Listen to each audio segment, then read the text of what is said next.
Alors les amis, est-ce que vous vous posez des questions sur votre travail comme est-ce que je suis toujours à la bonne place ou dans la bonne entreprise ? Moi, vous savez, je me suis moi-même posé toutes ces questions et j'ai fait le grand saut il y a plus de 17 ans en changeant de voie et de métier. Et j'ai mis plusieurs années à mettre en place mon changement professionnel et j'aurais aimé à l'époque pouvoir être accompagnée. C'est pourquoi aujourd'hui je suis heureuse de vous présenter notre partenaire, Chance, qui propose un bilan de compétences 100% en ligne pour vous aider à construire votre projet professionnel.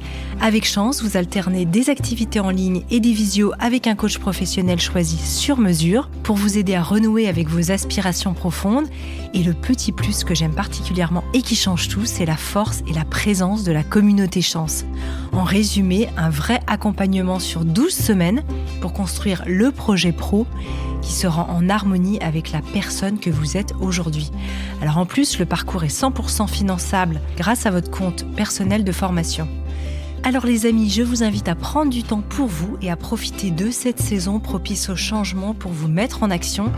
Rendez-vous dès maintenant sur le site chance.co pour faire le point gratuitement avec un conseiller et changer ce qui ne va pas ou plus dans votre travail.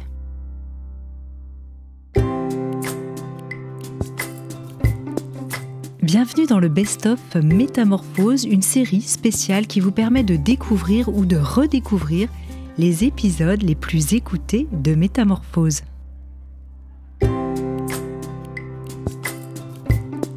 Bonjour et bienvenue dans la saison 2 de Métamorphose, le podcast qui éveille la conscience. Je suis Anne Guéquier, fondatrice du magazine Féminin Bio, auteure et éditrice de projets engagés pour un nouveau monde. Chaque lundi, dès 7h, nous partons ensemble à la découverte d'un sujet lumineux avec une personnalité qui porte une voix d'éveil des consciences. Métamorphose, le podcast qui éveille la conscience. Et si vous deveniez votre propre médecin ? Comme mon invité le dit si bien, la personne la plus à même de savoir ce que vous ressentez, c'est vous. Ce professeur cardiologue et nutritionniste le répète. Le mode de vie est primordial sur notre santé et notre longévité. Avec ce célèbre professeur, qui ose aborder les sujets les plus tabous, nous allons voir que notre santé nous appartient et qu'on n'est jamais mieux soigné que par soi-même. Titre de son dernier livre aux éditions Plomb. Je suis très heureuse d'accueillir dans Métamorphose le professeur Frédéric Salman. Bonjour professeur. Bonjour. Alors rentrons dans le vif du sujet. Vous le dites dès le début de votre nouveau livre, vous voulez autonomiser les gens avec leur santé, vous dites que c'est le médecin qui est en vous qui apportera la solution. Vous saurez ce qui vous fait du bien ou du mal, vous connaîtrez les aliments protecteurs et ceux qui vous nuisent. Vous aurez acquis les gestes sains à adopter et les comportements à éviter. Pourquoi est-ce important pour vous d'autonomiser les personnes ? Vous savez, on est en première ligne pour savoir ce qui va ou ce qui ne va pas. Et vous savez, il existe au plus profond de l'être humain des moyens d'auto-guérison extrêmement puissants. Il suffit de les connaître pour les activer et en bénéficier pour se protéger de nombreuses maladies et aussi souvent guérir. En fait, la médecine, c'est souvent une course contre la montre. Si très vite on repère ce qui ne convient pas, eh bien, on sera soigné beaucoup mieux. La médecine préventive, c'est la plus belle des médecines parce que c'est une médecine où vraiment on fait un boulot formidable. En curatif, beaucoup moins. Vous repérez un petit cancer qui débute. C'est rien du tout à enlever quand ça fait une tête d'épingle. Quand il y a des métastases partout,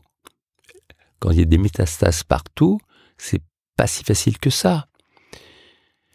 Quand une artère est en train de se refermer, c'est rien de mettre un stent. Ça se fait en ambulatoire. Quand il y a un accident vasculaire cérébral et que les gens sont hémiplégiques ou après un infarctus, c'est autre chose. C'est pour ça que on est les meilleurs médecins pour repérer ce qui ne va pas.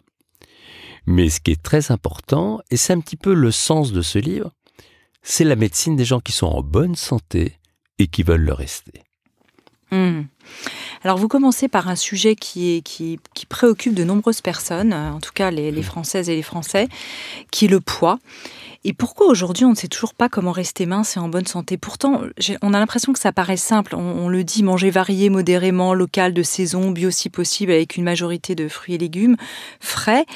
Pourquoi est-ce qu'on a perdu la conscience du bien manger ? Comment y remédier ? 95% des régimes échouent à court et moyen terme et pourtant on a les solutions. Vous avez raison, 95% c'est énorme.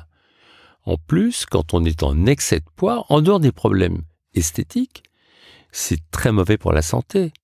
Vous savez, 30% de calories en moins, c'est 20% de vie en plus. Quand le poids augmente, les cancers augmentent et aussi les risques cardiovasculaires. Donc, il faut vraiment tout faire. Mais pourquoi en est-on arrivé là ?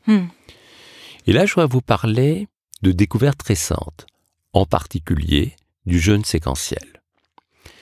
Pour moi, c'est comme l'élixir de jouvence, c'est comme rajeunir de l'intérieur. Alors, qu'est-ce que c'est que le jeûne séquentiel ? À quoi ça sert ? D'abord, ça chute l'inflammation, qui est la porte d'entrée de toutes les maladies. Et on s'en aperçoit parce qu'en même temps, quand on pratique ce jeûne, on a un ventre plat, il y a moins de gaz, moins d'inflammation. L'immunité grimpe. L'immunité, c'est ce qui nous permet d'éliminer les cellules mal formées, malades ou mortes, de se débarrasser des virus, des cellules cancéreuses qu'on fabrique tous les jours, des toxiques. Il y a 2 ans, il y a eu un prix Nobel japonais qui justement a mis en évidence quelque chose de formidable, c'est le lien entre justement le jeûne, la faim et l'immunité qui monte. Qu'est-ce qu'il a montré ? Il a montré que quand on a faim, on sécrète de la gréline, c'est l'hormone de l'appétit. Mais cette même gréline, elle va stimuler ce qu'on appelle l'autophagie. C'est un système c'est comme une sorte de cure détox express. Donc d'un seul coup, on purifie le corps de l'intérieur, on élimine des tas de déchets qui peuvent provoquer des maladies. Donc on monte notre immunité, et je peux vous dire qu'en période de virus, c'est bien utile. On chute l'inflammation, mais ça ne s'arrête pas là.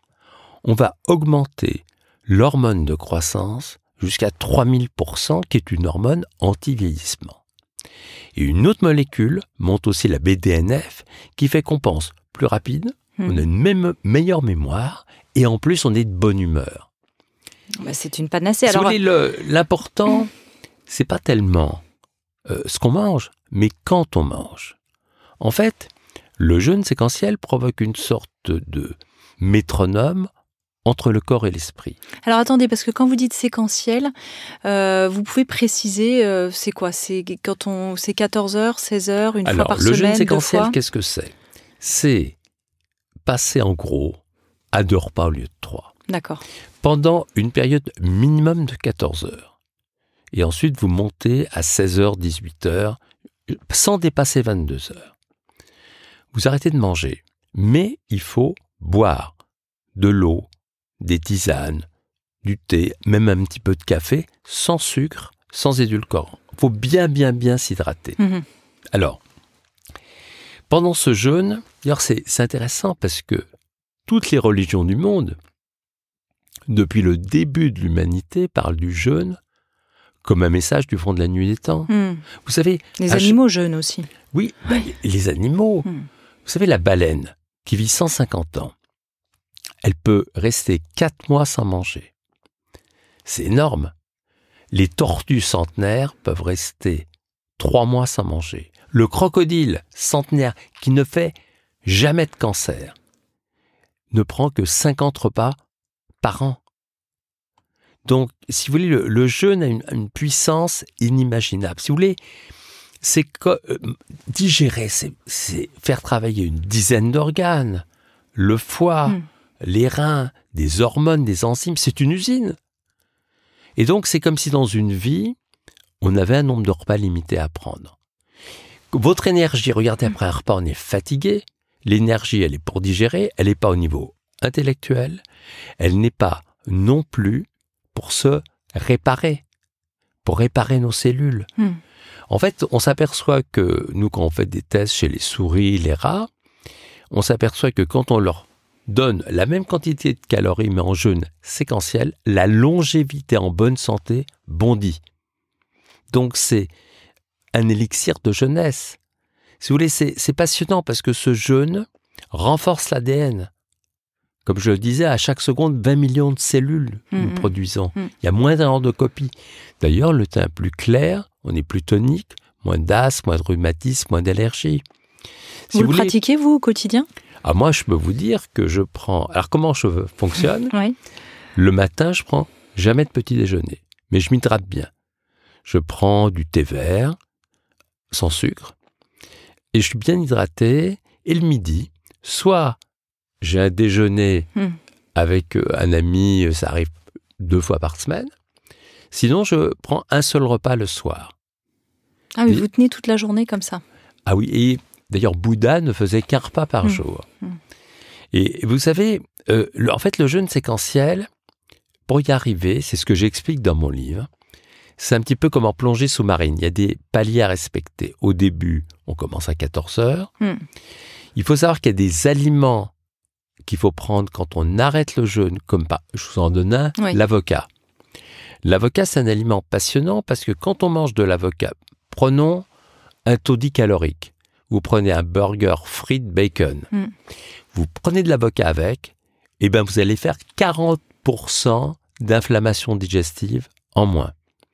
Et en plus, ça comporte une molécule qui est satiétogène, des bonnes graisses, mais il y a encore un autre avantage avec l'avocat, c'est que si vous prenez de l'avocat, c'est comme un baume des intestins. L'intestin est beaucoup plus adouci, c'est mieux, mais l'index glycémique est pratiquement de 0.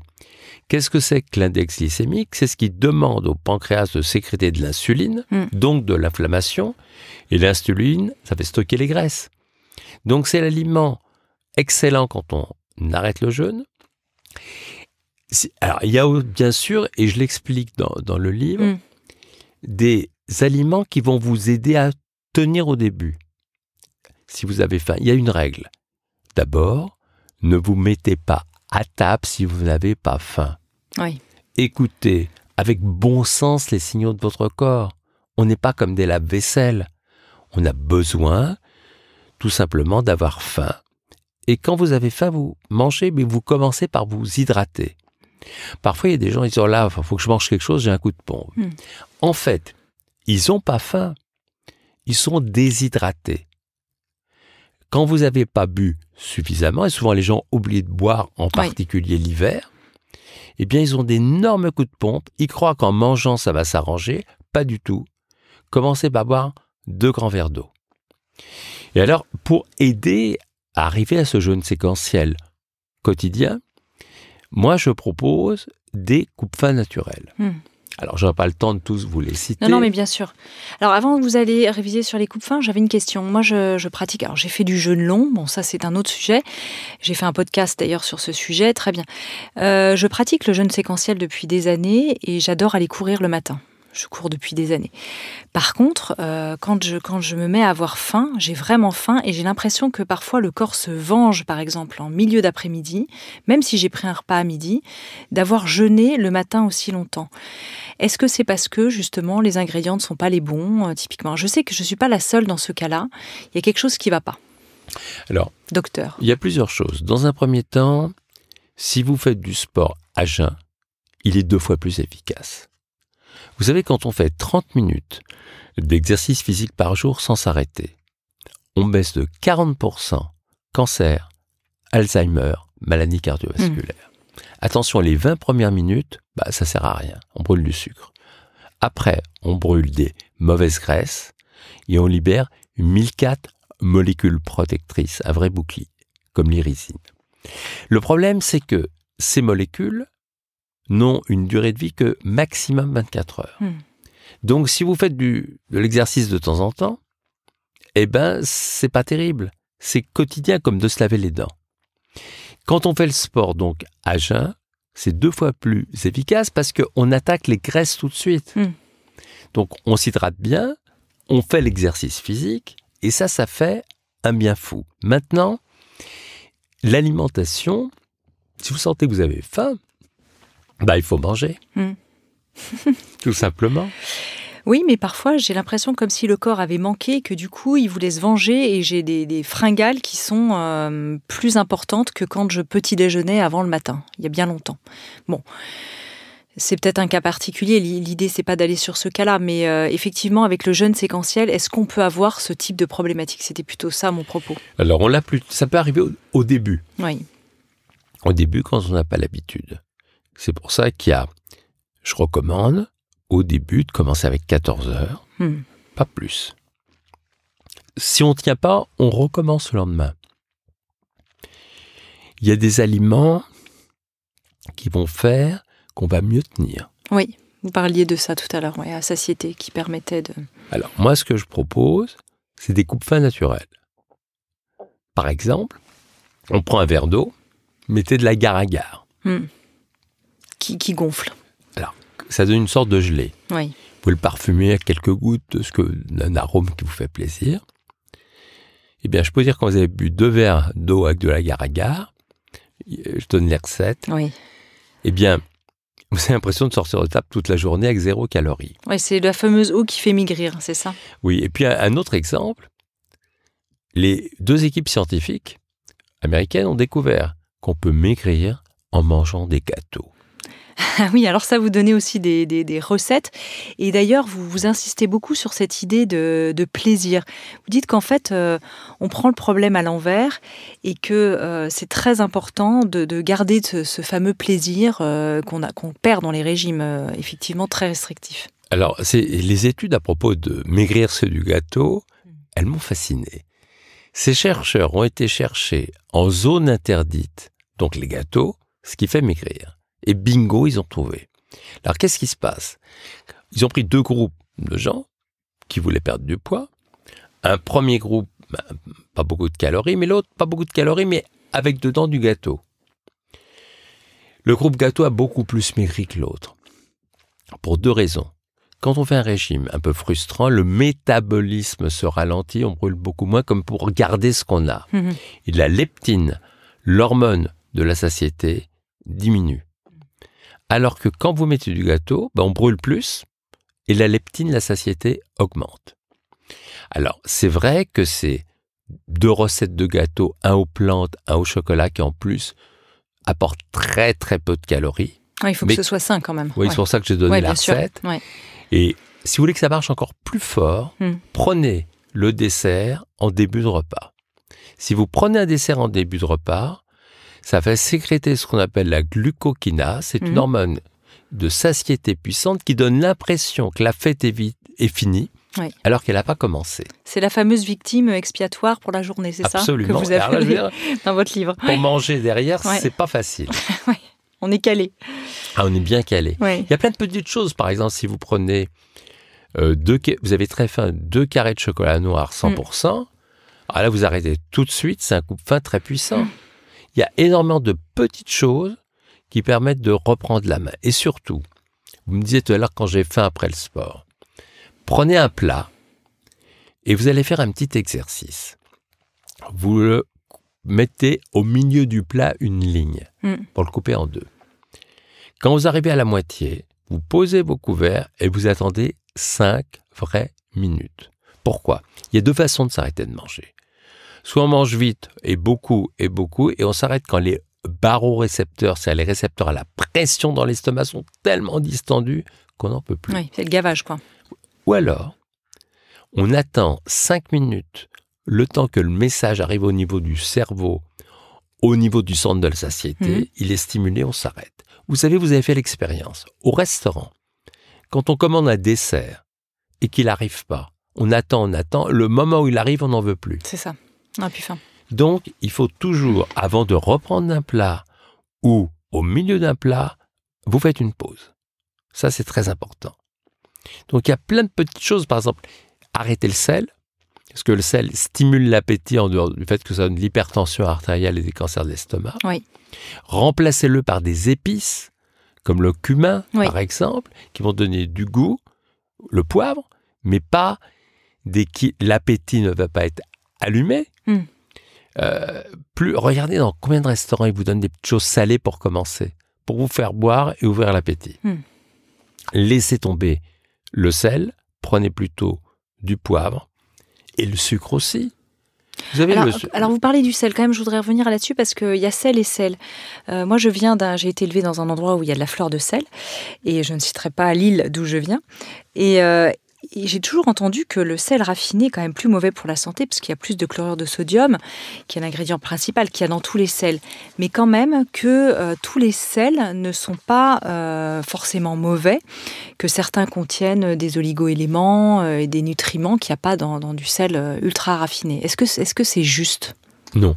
Non, les quantités qu'on va trouver d'oligo-éléments sont tellement faibles que c'est pas significatif. Mais le sel, le sodium, qu'on va retrouver partout, oui. Dans tous les cas, que ce soit du sel raffiné ou venant de marais salins, oui. va donner de l'hypertension artérielle. En plus, il y a un truc qui est moins connu, c'est que ça fait gonfler. Il y a beaucoup de personnes qui n'aiment pas gonfler. Oui, ça fait de la rétention d'eau, c'est ça ? Ça donne des gaz.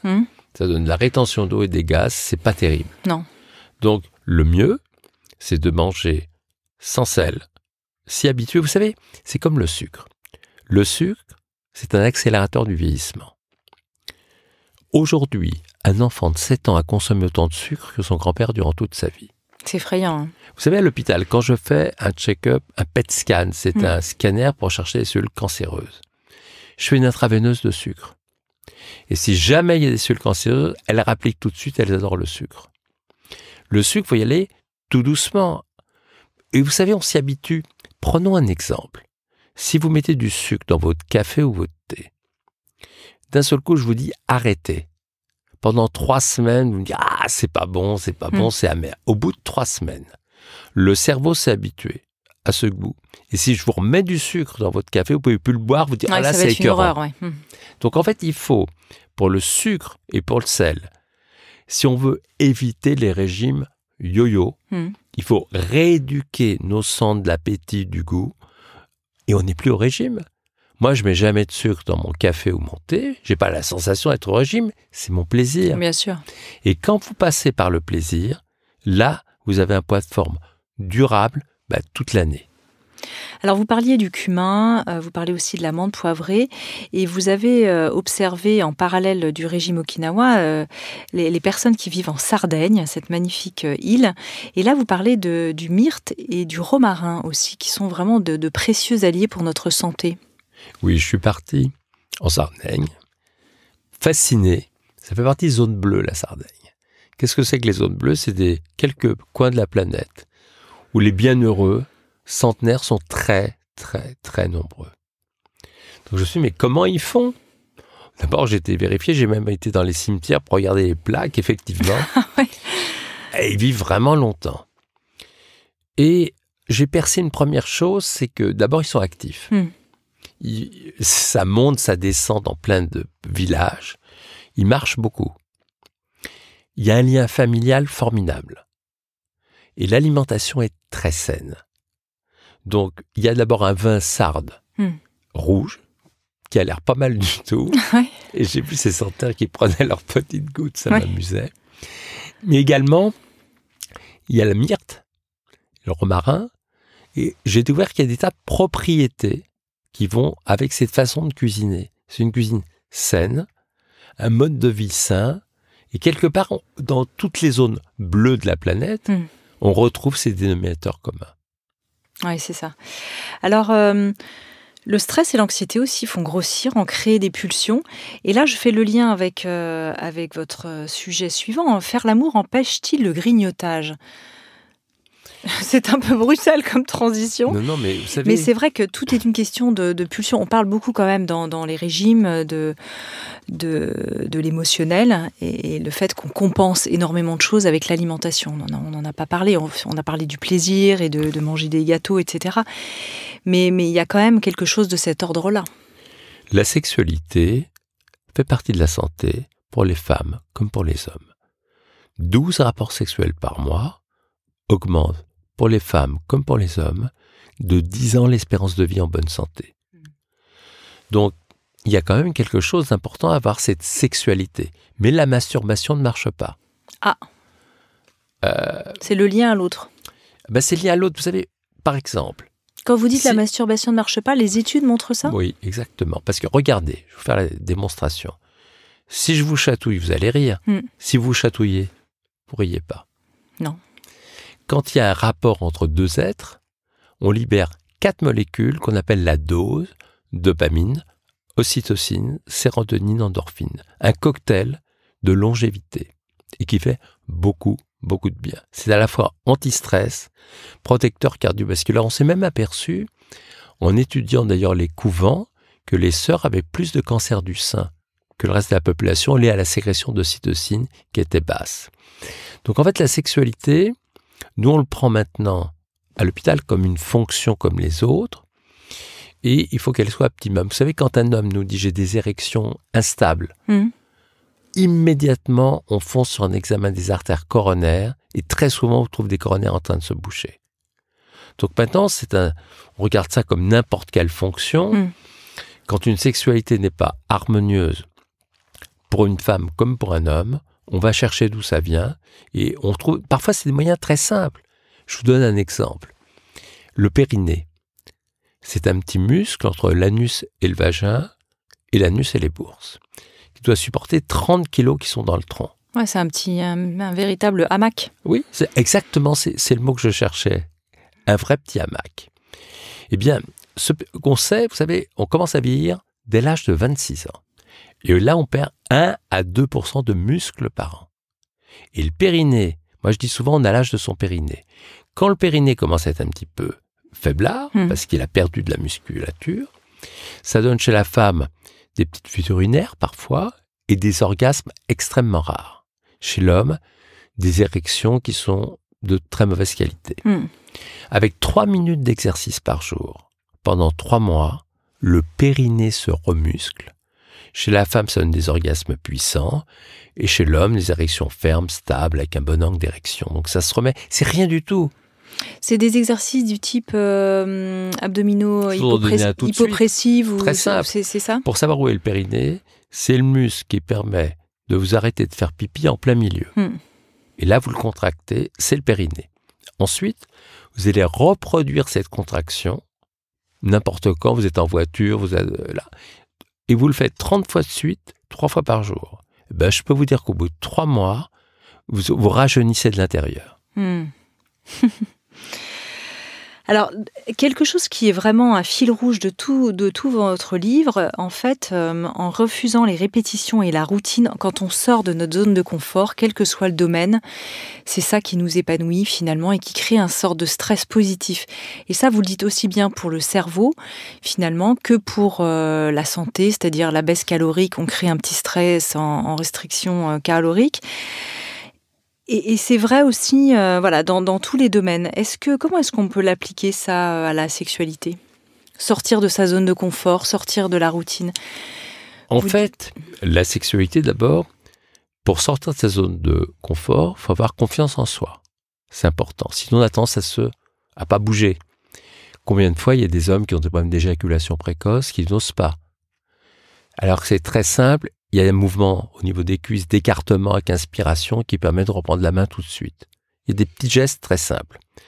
D'autres cas, c'est l'allume-feu qui n'y est pas. Des couples qui sont depuis longtemps ensemble, ils ont moins envie. Eh bien, il y a des petits gestes qu'on peut avoir. Je vous en donne un par exemple, c'est le réflexe crémastérien. Il y a une ligne que vous remontez du genou vers l'aine et vous voyez d'ailleurs le testicule qui remonte. Les grandes lèvres qui s'ouvrent, vous stimulez la libido. Il y a un point au niveau de l'oreille, enfin, il y a des points au niveau du corps qui vont servir... Que vous donnez dans le livre, oui. D'allume-feu. Maintenant, il faut essayer... en même temps, ça fait un peu mécaniste. Ah oui, c'est très mécanique à un moment donné. Oui. La sexualité, il y a un côté, on va dire, physiologique. Oui. Maintenant, la routine, c'est très dangereux. En fait, le cerveau, quand il y a dans tous les domaines, vous êtes d'accord, dans tous les domaines, parce que vous le dites aussi dans le sport, quand on fait le même parcours tous les jours, ça ne sert plus à rien. Oui. Et c'est pour ça qu'avant, on pensait qu'on naissait avec un gros stock de neurones, on avance en âge, et à la fin, on devenait gâteux. C'est pas vrai du tout. En fait, on s'est aperçu que, tiens, un exemple, tout de suite, on se fait faire tous les deux un IRM pour mesurer la taille de notre cerveau. Et puis, on prend la décision de rentrer dans un cirque, on apprend à jongler. Au bout de 3 mois, quand on aura bien appris à jongler, on nous refait un IRM. Une nouvelle zone du cerveau s'est formée. Autrement dit, si on veut continuer à être intellectuellement performant, il faut en permanence sortir de sa zone de confort, apprendre un instrument de musique qu'on ne connaît pas, une langue étrangère, surtout pas les vacances au même endroit tous les ans, découvrir des gens. Changer de resto, vous dites? Changer de resto Oui. et avoir des découvertes. C'est compliqué aussi pour l'équilibre du couple. Je ne le nie pas. Il faut que le couple puisse s'inventer pour continuer. Est-ce qu'il ne faut pas aussi un peu en finir avec le culte de l'érection chez les hommes, qui est presque une injonction de société, que ça aussi, ça peut évoluer? Est-ce qu'on peut, alors, avec les mouvements féministes, c'est vrai que c'est quelque chose qui revient en disant arrêtons avec cette injonction de l'érection à tout prix, et que pour être un homme puissant et dans un yang très fort, il faut absolument avoir de bonnes érections. Est-ce que vous partagez ça quelque part? C'est dans les archétypes de l'homme. Moi, je le vois en consultation. L'érection chez un homme est un énorme sujet pour lui. De confiance. De confiance en soi. L'érection, chaque fois qu'un patient me dit « mes érections sont instables ou j'y arrive pas », il vit ça comme un drame. Et c'est pour ça que nous, techniquement, on va regarder. Parfois, c'est des raisons techniques. La testostérone qu'il faut relever, une plaque d'athérosclérose sur une artère qui alimente l'érection. On a à peu près tout ce qu'il faut aujourd'hui pour qu'un homme ait des érections convenables sur le plan technique. Après, c'est le cerveau érotique qui se met en jeu. Bien sûr. Vous savez, la sexualité, c'est sain, c'est naturel, c'est innocent, mais en même temps, il y a un côté irrationnel. Et c'est là où quelque part, c'est ce qui relie chaque individu à sa propre enfance. Je veux dire que une sexualité épanouie, c'est pas pour rien que c'est un signe de longévité. En fait, ça fait appel à notre part à la fois animale et à notre partie sacrée. En fait, ça relie les deux. Oui, il y a des liens très puissants entre spiritualité et santé. On le voit à partir du jeûne, par exemple, mais la sexualité fait partie aussi de la spiritualité. Donc, quelque part, et je regrette beaucoup quand la sexualité est caricaturée, devient des grossièretés, parce que c'est pas ça. C'est quelque chose de très beau qui amène un couple vers ce qu'ils ont de meilleur. Et c'est vraiment quand on le prend sur cet angle-là. D'ailleurs, ça doit être fait avec beaucoup de tendresse. J'explique dans le livre qu'il y a une étude qui est sortie passionnante qui montre que quand les couples, une fois qu'ils ont fait l'amour, restent un quart d'heure l'un contre l'autre, ils ont autant de plaisir dans ce quart d'heure que pendant l'acte d'amour lui-même. Ça mémorise et ça permet un vrai bien-être, une baisse du stress beaucoup plus importante. Ils sont en lien. Être en lien, être en résonance. C'est vrai que j'ai ce mauvais souvenir d'avoir accompagné un groupe d'enfants de la classe de ma fille quand elle était petite dans un musée avec les maîtresses. Et on passait devant des tableaux de couples. Et alors, ils avaient 5 ou 6 ans et la plupart des enfants faisaient « bah, c'est dégueulasse ». Et je me disais « mais c'est incroyable !» À cet âge-là, ils ont déjà une vision de l'amour, de la sexualité, du lien intime à l'autre, de quelque chose de sale. Alors que c'est quelque chose de très beau, de très pur, de très beau. Et toute cette partie de grossièreté liée à la sexualité, liée au couple, les gens s'abîment avec ça. Je veux dire que si vous mettez l'amour sur un piédestal, vous serez sur un piédestal. Et je veux dire qu'il y a un vrai travail, parce que notre société s'y est pas pris dans le bon sens. Et on voit beaucoup de gens qui souffrent d'une sexualité médiocre et quelque part qui les abîme. Oui, là, on peut s'inspirer aussi vous qui êtes assez inspiré par d'autres types de médecine, des médecines ancestrales. Je pense à l'Ayurveda. Il y a aussi des voies vers une sexualité plus sacrée. Je pense au tantrisme cachemérien, par exemple. Il y a des livres sur ces sujets-là qui peuvent nous donner des sources d'inspiration intéressantes. Le tantrisme, c'est passionnant. D'abord, c'est apprendre à se retenir. Et on s'aperçoit que le fait de travailler, c'est pour ça que j'explique qu'on peut... Chez un homme, par exemple, il peut apprendre à se retenir. Il faut connaître quelques petites choses techniques, ça va aider au début. C'est comme pour le jeune, il y a un peu de technique à connaître. Oui, c'est ça, c'est séquentiel. Il peut petit à petit accéder à un niveau de plaisir inimaginable. Donc, vous savez, cette notion de rapidité, ça colle pas avec la sexualité. C'est un épanouissement, c'est une écoute de l'autre, qui va lui faire un bien énorme. Mais si c'est bâclé, si c'est en plus avec des sentiments de culpabilité, ça va tout gâcher. Oui, et puis on revient sur cette érection coûte que coûte, alors que, et vous en parlez dans votre livre, que le plaisir féminin, on sait, n'est pas forcément que vaginal ou qu'uniquement dans la pénétration. Aujourd'hui, on reparle de plus en plus du plaisir et de l'orgasme féminin, qui était un sujet quand même tabou. C'était le grand tabou. Juste une parenthèse, chez l'homme, il y a des hommes, et on l'a découvert, qui ont, dans des couples qui sont ou homosexuels ou hétérosexuels, ont un plaisir fou lorsqu'ils ont un toucher rectal au niveau de la prostate. La prostate est une zone qui leur donne un orgasme inimaginable. Ils commencent à oser en parler, à demander à leur partenaire de leur faire cela si ça va. Et d'un seul coup, ces hommes découvrent qu'ils ont une part en eux qui sommeillait mais qui leur permet une jouissance tout à fait inhabituelle. Pour la femme, la jouissance, l'orgasme est une chose très importante. Il faut essayer de comprendre les clés de cet orgasme. Le cerveau érotique, il faut le comprendre. Et surtout pas le comprendre de façon rationnelle. L'irrationnel est essentiel. On ne peut pas dire je dois avoir un rapport sexuel. Il faut. Non.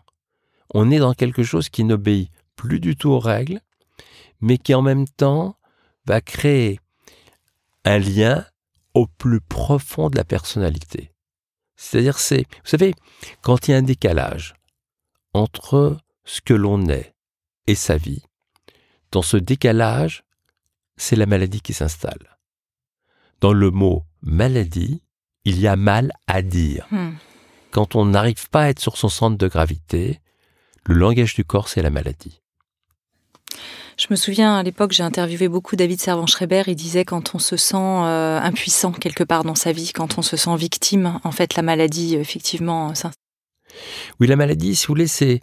Et moi, j'attache beaucoup d'importance, parce que les messages que je passe à travers mes livres et même en consultation, c'est que l'individu soit sur son centre de gravité. La sexualité est une chose aussi importante. On en parle. On en parle parce que, d'abord, il faut mettre toutes les chances de son côté pour que je suis médecin techniquement, si un rapport il se passe bien, pour les femmes comme pour les hommes. Et ensuite, de comprendre où sont réellement les leviers du cerveau érotique et se débarrasser des sentiments de culpabilité. Ça, c'est très important. Oui, parce que s'il y a de la culpabilité, ça va bloquer en très grande partie les bienfaits d'un rapport sexuel. Comment évolue la sexualité dans la vie des couples et des gens que vous voyez? Et la deuxième question liée à ça, est-ce que vous avez vu les choses évoluer dans vos consultations ces dernières années? Moins de tabous, plus de questionnements, la parole libérée? Ça vient petit à petit. C'est-à-dire qu'on ose maintenant en parler. Sur ce qui était, impossible. Par exemple, le fait, pour beaucoup de femmes, elles reconnaissent que d'utiliser par exemple des vibromasseurs au niveau de la région clitoridienne produit une jouissance. Avant, elles n'osaient pas aller les acheter parce qu'il fallait aller en magasin. Par Internet, c'est possible aujourd'hui. Oui. Il y a un bienfait, en particulier au moment de la ménopause, parce que ça manque un peu de sécrétion, de stimulation. Et c'est très bien. Je recommande. Vous voyez ce que je veux dire? C'est que il ne s'agit pas, c'est pas remboursé, mais quelque part, s'il y a culpabilité dans le geste, pas du tout. La personne se fait du bien et c'est positif. Il faut penser à le nettoyer, etc. Mais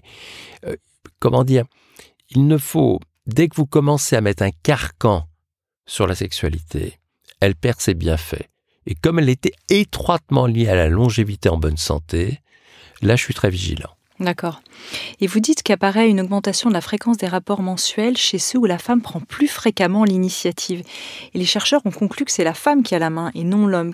Donc ça fait vraiment voler en éclats des idées reçues en matière de sexualité. Oui, c'est la femme qui... Vous savez, globalement, dans nos sociétés, c'est la femme de toute façon qui commande, qui décide. Qui drive. Et moins elle signale qu'elle commande et qu'elle décide, plus elle est puissante. D'abord, on parle de harcèlement, mais vous savez, on s'est aperçu qu'il y a une expérience incroyable qui a eu lieu. On a pris des gens, c'était aux États-Unis, qui ne se connaissaient pas du tout, des hommes, des femmes. On leur a juste demandé, pendant 4 minutes, de se regarder droit dans les yeux. C'est tout. Et après, bien, plein de couples se sont formés. Le regard suffit. À travers un regard qui va rester quelques secondes de plus, un message est transmis. Il va être reçu ou pas reçu. On peut tourner la tête ou soutenir un regard. Et là, tout est dit. D'un seul coup, ça passe. Ensuite, il y a, l'imagination. Vous savez, pour faire l'amour, on fait l'amour souvent avec l'imagination. Si l'imagination n'est pas au rendez-vous, ça ne donne pas grand-chose. Ce qui compte, c'est pas ce qui est, c'est comment l'autre est imaginé. Et en même temps, on n'est plus dans une forme de réalité, on est dans un autre fantasmé qui est une espèce de moi fantasmé, quelque part. Oui, on est dans une dimension qui est irrationnelle et qui, avec parfois le temps de la toute-puissance de l'enfance, et sur lequel il faut oublier la notion de performance sexuelle. D'ailleurs, il y a eu une étude très intéressante qui est sortie sur la durée du rapport sexuel idéal. Alors, ça donnait que moins de 3 minutes, ça a été jugé par les hommes comme par les femmes trop court. 3 à 7 minutes, correct. 7 à 13 minutes, parfait. Et au-delà de 13, tout le monde a déclaré qu'il s'ennuyait. Oui, c'est incroyable d'ailleurs. J'ai lu ça dans votre livre, effectivement. Donc en fait, c'est pas la performance, c'est tout ce qui va accompagner, c'est tout ce qui va... La sexualité, c'est un territoire où se mêlent le rêve et la réalité, où un individu va se livrer et oser jouer aussi. Puisqu'on est dans une étude étonnante, c'est une étude qui a été faite toujours aux États-Unis. C'est eux qui ont les plus gros moyens pour Ils ont la main là-dessus.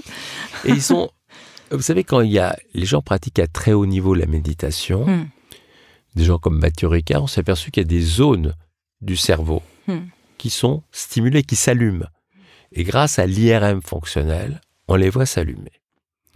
Ils ont pris des couples, hommes, femmes, qui jouaient à se mettre des fessées érotiques entre eux. Mais attention, pas du sadomaso, des petits jeux consentis et légers. Eh bien, ils faisaient un IRM juste après ces couples.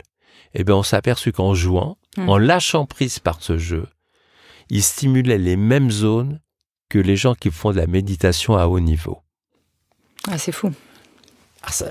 Alors ça, parce qu'on revient aussi, là on parle de jeu un peu sadomaso, mais parce qu'on revient aussi au fait que l'homme ne joue plus, ne danse plus, ne chante plus dans la société occidentale. C'est vrai que quand on va dans certains pays en Afrique, où ils ont moins, mais ils dansent, ils chantent, les corps sont plus libres. Oui, de liberté, de jouer. Oui. La sexualité, pour qu'elle fonctionne, il faut passer du mode sympathique au parasympathique. C'est-à-dire d'un seul coup, on lâche prise, on joue. Mais plus c'est joué sérieux, culpabilité, moins ça marche. Moins les hormones protectrices seront libérées. Et à la fin, ça ressemble à n'importe quoi. Et le jeu dans le couple, et c'est pour ça que ça m'a vraiment intéressé. C'était gonflé de faire cette étude entre nous. Oui. Mais des couples ont accepté tous de jouer le jeu. C'était volontaire. On était dans des pratiques qui n'étaient pas du tout sadomaso, mais ludiques. Eh bien, ça, exactement les mêmes zones se sont allumées dans les mêmes proportions. Ouais, c'est fou. Alors justement, pour faire le lien avec le sujet suivant dans votre livre, qui est comment rester jeune dans un corps de 40 ans à 70 ans, est-ce que c'est possible? C'est un autre aspect. Vous avez fait d'ailleurs le lien tout à l'heure en disant ceux qui ont 12 rapports sexuels par mois paraissent 10 ans de moins et vivront 10 ans de plus. Comment rester jeune? Alors, on a parlé du sport, ça c'est important, l'activité physique quotidienne, et vous dites vraiment il faut être absolument régulier, quitte à en faire moins. On a découvert que la restriction calorique augmentait de 40% l'espérance de vie d'une souris en bonne santé, par exemple. Ça, c'est un point qui est clé dans votre ouvrage. Vous le répétez plusieurs fois. On mange trop, en trop grosse quantité, trop riche. Oui, aujourd'hui, vous savez, en Suisse, en France, Ah, j'habite en Suisse, moi. Eh ben, on meurt pas de faim, on meurt pas de carence, on meurt d'excès. Donc, à un moment donné, on s'est mis à beaucoup trop manger. À la fois en nombre de repas. Nos ancêtres étaient à 1 ou 2 repas, mais 3 ou 4, on ne sait pas gérer du tout. Et des quantités qu'on ne sait pas gérer du tout. Donc, au début, quand les gens sont jeunes, c'est bien. Mais quand l'organisme, avec ses pièces d'origine, il a 30 ans, 40 ans, 50 ans, il ne sait plus filtrer correctement les choses. Et donc, c'est là où des tas de maladies vont apparaître. Donc, restreindre sa quantité calorique et aussi ce jeûne séquentiel pour lequel j'attache une très grande importance, augmente la longévité à tous les coups. Alors, il y a un truc intéressant d'ailleurs sur le jeûne séquentiel. Moi, je fais de la recherche sur le ratopnu. Oui. Qu'est-ce que c'est ? C'est une petite souris que j'ai découverte qui vit en Afrique de l'Est et qui vit 30 ans, alors qu'une souris d'habitude vit 2 ans, 3 ans grand maximum. C'est comme si nous, humains, on vivait 600 ans en bonne santé. En plus, cette souris ne vieillit pas. Vous vivez 600 ans, mais à l'âge de 18 ans. Aucun signe de vieillissement. Jamais de cancer. Quand on implante des cellules cancéreuses violentes, rejet. Jamais de maladie cardiovasculaire, jamais d'équivalent d'Alzheimer. Et une sexualité, fertilité intacte jusqu'au bout. Eh bien, je fais de la recherche là-dessus. On a découvert quand même un truc, cette petite souris, elle a une température corporelle de 32 degrés. Et bien, on a pris des souris normales, on leur a grillé quelque chose dans l'hypothalamus, c'est le thermostat du corps. Elles ont perdu 1,5 degré. Elles ont vécu 20% de vie en plus. Et alors là, ce qui est intéressant, quand vous pratiquez un jeûne séquentiel et une restriction calorique, votre température corporelle baisse un petit peu. D'ailleurs, on a... Ça, je ne savais pas, effectivement. Vous avez un peu plus froid. Oui. Après un gros repas, on a chaud. Oui. Donc, on baisse notre température, ce qui peut expliquer une des voies de longévité. Et une autre découverte plus récente a montré que les centenaires ont un point commun, une température plus basse que le reste des gens. Alors ça prône pour la méthode France Guillain, par exemple, des bains dérivatifs qu'elle a développé. Je ne sais pas si vous la connaissez, mais elle propose de mettre des poches de gel dans la culotte. Alors ça fait rire tout le monde. Alors, je veux dire, en fait, on a un thermostat au niveau du cerveau. S'il fait d'un seul coup très très froid, vous aurez toujours 37. C'est pas cette température-là. Parce que, heureusement, il fait très très chaud au sauna. Il fait très très froid dehors, toujours 37. Oui. Par contre, restriction calorique, jeûne, la température va baisser un petit peu. La douche froide, par exemple, que je pratique tous les jours. Bravo. 3 minutes de douche froide, on perd 250 calories, c'est un vrai frisson masseur. Vous savez, on brûle de la graisse brune. Oui, tout à fait. Ensuite... Qui est un organe. Oui, on va booster notre immunité. En plus, le retour veineux est bien meilleur. Mais surtout, on fait un shot d'endorphine, on voit la vie en rose. Faites l'essai demain, vous m'en direz des nouvelles. Alors moi, je me baigne dans le Léman en ce moment, par 5 degrés. Je ne sais pas si c'est très bon pour la santé, parce que 5 degrés, ça fait, après la course à pied, ça fait quand même peut-être un petit choc thermique. Mais je suis euphorique toute la journée. Oui, ça rend. Alors on est joyeux, on voit la vie. Je peux dire, j'ai chaud. Je commence la journée, je vois la vie en rose. Alors il faut s'habituer au début, il ne faut pas qu'il y ait de contre-indications médicales, etc. Mais quand on s'habitue à une petite douche froide, moi j'ai pas le Léman à Paris et je le regrette énormément. Et la Seine est tellement polluée qu'elle n'est pas engageante en ce moment, les marrons. Mais j'aurais un lac comme le Léman, mais j'y serai tous les jours. Quel bonheur. Bon, il faut que je passe de 1 fois par semaine à tous les jours. Ça va être plus dur. C'est froid, 5 degrés quand même. Du coup, j'en ai perdu le fil. On parlait effectivement de faire baisser... Alors oui, vous parlez aussi du système immunitaire des coraux. Ça m'a beaucoup intéressé. Qui fonctionne en symbiotique. Est-ce qu'on pourrait imaginer... Alors, je vous laisse expliquer un peu ce que c'est, puis après, j'ai une question à vous poser. Donc, globalement, les coraux, d'ailleurs, qu'on essaie de sauvegarder aujourd'hui parce que ils sont très vulnérables, mais peuvent rester des milliers d'années.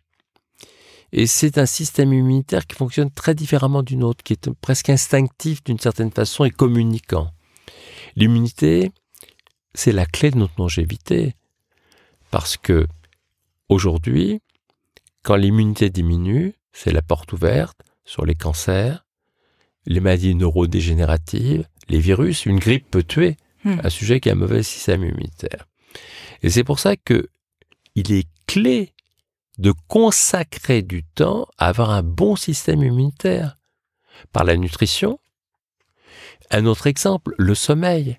Oui. On s'est aperçu que les gens qui dorment moins de 7 heures par nuit attrapent 2 fois plus souvent la grippe et les maladies virales.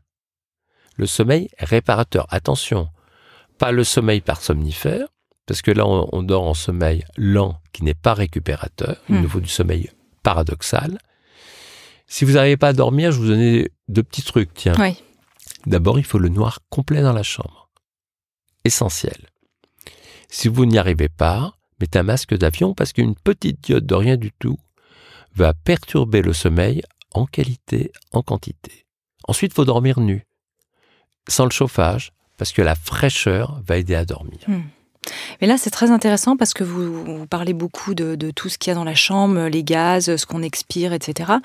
Et vous dites que finalement, ce serait pas mal de dormir peut-être la fenêtre un peu ouverte si on peut. Oui, parce que sinon, vous savez, c'est un peu comme en montagne, quand on reste une petite chambre, on est 2.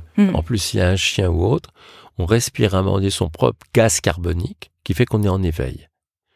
Donc, l'idéal, c'est de laisser un filet d'air pour qu'on n'ait pas à respirer son propre gaz carbonique. Respirer plus d'oxygène, c'est beaucoup plus sain. Et vous dites d'ailleurs que c'est très sain aussi de vivre en montagne, en altitude. Ah oui. En montagne, c'est l'idéal quand on peut vivre en montagne, parce que l'air est pur, parce que c'est, comment dire, déjà on se débarrasse de la pollution qui est un sacré gros problème aujourd'hui. Bien sûr, qui est délétère. Vous parlez alors évidemment, vous parlez de cultiver sa forme musculaire et sa souplesse, et vous dites que c'est vraiment essentiel de continuer à cultiver cela tout au long de sa vie. Et il y a ce petit exercice où on se penche pour savoir quels sont l'âge de nos muscles finalement. Oui, parce qu'il suffit d'essayer de toucher le sol, jambes tendues, pour voir à peu près l'âge qu'on a. Il faut consacrer du temps à sa souplesse. Parce que si on perd en souplesse, on perd en souplesse de partout. Donc, faire des exercices d'étirement tous les jours. Moi, j'ai même un truc, je fais tous les jours du trampoline. Ah oui, excellent ça. Alors, je peux dire, j'ai acheté un petit trampoline de rien du tout. Ça vous donne une pêche. On travaille l'équilibre. Et ça, c'est très important. On travaille la souplesse.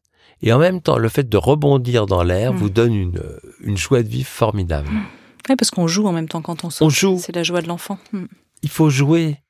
Il faut ne pas écraser l'enfant qui est en nous. Il faut le faire revivre. Et à ce propos, vous parlez des âges clés qui sont à l'approche du passage à la dizaine suivante. Je vais bientôt y arriver en ce qui me concerne. Et donc 29, 39, 49, 59, voilà, qui sont des anniversaires surprenants parce que là, on a un espèce d'effet rebond du chemin qu'on a parcouru finalement dans la dernière décennie. Oui, on s'est aperçu que à chaque fois qu'on a un âge qui se termine par 9, les gens font des petites crises existentielles de passer à la dizaine suivante. En particulier chez la femme quand il y a la ménopause qui risque d'arriver. Alors, il y a une étude passionnante, c'est l'étude de Framingham. Framingham, c'est une petite ville des États-Unis où on a étudié pendant près d'un siècle la population. Et on a découvert qu'on peut arriver à décaler la ménopause jusqu'à 7 ans plus tard en s'y prenant bien. Parce que, en fait, une femme naît avec un précieux stock d'ovocytes, à peu près 2 millions, et elle en perd en qualité et en quantité. Le stock est dans des ovaires irrigués par des vaisseaux fins comme des cheveux. Et si ces vaisseaux sont maltraités, le précieux stock, il diminue trop vite. Donc, par exemple, une femme qui fume a une ménopause plus tôt. Hypertension, pareil, cholestérol, pareil. Donc, il y a toute une série de petites choses qui vont faire qu'on va augmenter cette durée et repousser la ménopause le plus tard possible. Ah, intéressant. J'avais quand même cette question sur les coraux que je ne vous ai pas posée, parce qu'on est parti sur autre chose. Parce que les coraux fonctionnent en symbiotique, c'est-à-dire qu'ils n'ont finalement aucune défense et quelque part, si je résume, mais très mal certainement, ils absorbent en fait le milieu dans lequel ils sont et ils le miment d'une certaine manière. C'est ça, hein ? C'est ça, c'est-à-dire qu'ils ont une façon que j'ai observée, mais que je n'ai pas compris, d'observation où ils passent au travers en mimant. c'est, comment dire, c'est comme si c'est une autre notion en immunologie. Ouais, ils deviennent en fait Ils deviennent. ceux qui les agressent quelque C'est part. ça. Ouais. Et du coup, ça me faisait un lien avec les bactériophages sur lesquels on travaille quand même en France et qui avancent un petit peu. Est-ce qu'il pourrait y avoir un lien avec ça? Parce que le système du bactériophage est un peu, pas tout à fait le même, mais pas loin quand même. Oui, c'est-à-dire que c'est une notion de... Parfois en médecine, et c'est passionnant, il y a de nouvelles données. Au début du siècle dernier, on cherchait le virus ou la bactérie du scorbut. Quand les bateaux arrivaient, on les mettait en quarantaine. On disait attention, et les gens mouraient encore plus vite.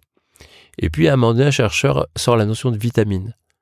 Et on s'aperçoit que le scorbut, c'est pas un virus, c'est pas une bactérie, c'est une carence en vitamine C, et ça soigne avec des citrons, des oranges. Donc, en immuno, et qui est vraiment le gros sujet quand on avance en âge, il y a des nouvelles notions qui sont en train d'apparaître. C'est pour ça que ça m'intéressait de regarder les coraux. Les bactériophages, c'est intéressant. C'est d'autres façons de penser l'immunité aujourd'hui. Oui, c'est ça. On s'approche de la fin de notre podcast, c'est absolument passionnant, on pourrait vous écouter des heures. Vous parlez du 79e organe qui a été mis en lumière par Léonard de Vinci, qui a à voir avec la sangle abdominale, qui est le fameux mésentère, d'ailleurs que personne ne connaît. Je dis qu'il est fameux, mais je suis sûre que moi, j'avais jamais entendu ce terme, qui est l'enveloppe du système digestif. Est-ce que c'est un fascia, en fait? Non, si vous voulez, le mésentère, c'est comme une enveloppe où vous mettez tout le tube digestif. Léonard de Vinci, qui est incroyable, d'ailleurs. Oui, d'ailleurs, vous refaites sa petite bio, là, c'est génial, parce que quel homme complet, dans tous les domaines. D'ailleurs, j'étais l'autre fois à Rome et j'ai découvert le musée Léonard de Vinci, que je vous recommande. On a reproduit toutes les machines de Léonard de Vinci, on peut jouer avec. Exceptionnel. Ah oui. Quelle intelligence. Ouais. Il a découvert cet organe, et l'organe de Léonard de Vinci, le mésentère, c'est intéressant parce qu'on ne connaît rien du tout. Mais par contre, le mésentère nous ouvre des voies pour comprendre parfois. Et je m'y intéresse beaucoup. Beaucoup de personnes ont des troubles digestifs, de colopathie fonctionnelle, ils essayent tout, ça ne marche pas. Et si on prend le côté autrement par le mésentère, par cette enveloppe, on peut s'apercevoir que par exemple des massages, qu'il y a une autre façon de comprendre ces symptomatologies digestives. En fait, il nous a ouvert une voie il y a longtemps qu'on n'avait pas vue. Donc ça, à poursuivre alors. Donc en résumé, il faudrait faire ce que la médecine ayurvédique recommande à travers ce mot que vous donnez dans votre ouvrage. Jvashta, je ne sais pas comment on le prononce, qui signifie à la fois santé et connecté à soi-même en sanskrit. Comment vous le prononcez, vous qui parlez le sanskrit couramment? Ah oui, non. Vana. Ah oui, tout simplement. D'accord. C'est-à-dire aller à la rencontre de ses véritables besoins et non ceux des autres. C'est ça, finalement, la sagesse, en conclusion? Oui, c'est-à-dire que c'est l'inverse de la publicité qui vous incite à allumer des besoins que vous n'avez pas, mais simplement bien s'écouter. Essayer de comprendre nos fondamentaux. En fait, la santé dépend justement de cette prise de conscience de qui nous sommes et que notre vie colle avec nous-mêmes. Parfois, les gens passent leur vie pour faire plaisir aux autres, mais ils sont tellement éloignés de ce qu'ils sont eux-mêmes. Ou pour ressembler à des modèles sociaux qu'on leur montre à la publicité dans des films, et c'est pas eux non plus. C'est pour ça que le fait de raccorder sa spiritualité à la santé est capital. Et c'est pour ça que j'ai insisté dans ce livre sur le jeûne séquentiel, qui est un acte très important, sur une autre façon de concevoir aussi la sexualité, et également sur une autre façon de relire, et j'ai consacré un chapitre, les 10 commandements, avec une autre vision. Oui, c'est très surprenant d'ailleurs. Moi, j'ai trouvé ça très beau d'avoir cette ouverture, de revisiter les 10 commandements. Vous dites c'est aussi très personnel. On sent que vous êtes inspiré. Vous êtes croyant vous-même? Quelle est votre spiritualité? J'ai une spiritualité... Si je peux me permettre de vous poser la question. Écoutez, je trouve qu'on peut trouver la spiritualité dans toutes les religions du monde. Que ce soit, je suis de toutes les religions. parce que toutes ont quelque chose qui va vers le sacré. Et je n'aime pas les opposer les unes par rapport aux autres. Vous savez, ça fait trop de dégâts dans l'histoire.